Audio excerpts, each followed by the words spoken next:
Hello, in this video I'll show you how an infographic is born. Unfortunately, they don't just get dropped off by storks. I wanted to show how big Yellowstone National Park is, so I decided to compare it to the two smallest states, Rhode Island and Delaware. I couldn't quite get the scale right and it just didn't look good. So I turned to Adobe Firefly for some ideas and I typed, create an infographic that shows the difference in square miles among these three things: Yellowstone National Park, the state of Rhode Island, and the state of Delaware. It gave me this, which I actually think is pretty impressive. Impressive, but not quite right. First, I double-checked the square miles, and it had Yellowstone and Delaware correct, but according to the State of Rhode Island website, Rhode Island covers 1,214 square miles. Next, I don't like the inconsistency.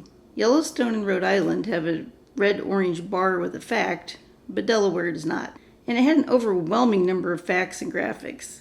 So I tried again, and this time I rewrote the prompt to give it the correct number of square miles for each item. It's a little bit more straightforward this time, but it still has inconsistencies I don't like. What is this shaded thing behind Yellowstone that's not behind the other two? At the bottom, we have a map, and a stack of blocks.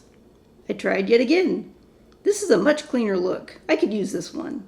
AI image generation is kind of addictive. I'm getting increasingly curious about what else it will come up with, so I try again. Well, it went back to the overly busy things with lots of pictures again. And what the heck is it doing with the boxes for Yellowstone? At this point, I should just accept the third one and move on with my life. But what if I refresh it one more time?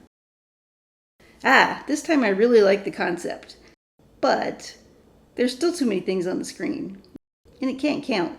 Here, it couldn't figure out what 6 and 8 look like. On this side, it still didn't like the number 6, so it just skipped it entirely. On this side, we're counting by 500s. No, we're counting by 200s. And what's special about this box? Once again, it can't figure out what 6 looks like. Oh, now it figured out what a 6 looks like, but it forgot how to make a 5.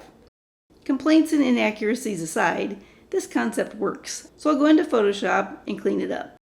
Now I end up with this, which is accurate, but boring. I know, I'll put Rhode Island and Delaware boxes inside of the Yellowstone grid so you can see the size difference even better. No, it's still boring. It needs some action. What if I make it look like the squares are filled with liquid and the color gets sucked out as if there's a straw, and then the squares fall into the Yellowstone grid with a clunk? Before I show you the final version I ended up with, I have a word to the wise. If you are squeamish, do not go onto websites with sound effect libraries and listen to all the sucking and slurping noises. Yick! There are some truly disgusting noises out there. However, I did find what I was looking for, and here's the final version from the Yellowstone video. Yellowstone covers 3,472 square miles. Rhode Island covers 1,214 square miles. Delaware covers 1,982 square miles.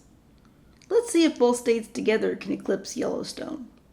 We'll suck Delaware out of the grid and dump it into Yellowstone, and then suck Rhode Island out of the grid and dump it into Yellowstone. Even the two smallest states together are still smaller than Yellowstone. That was the final version.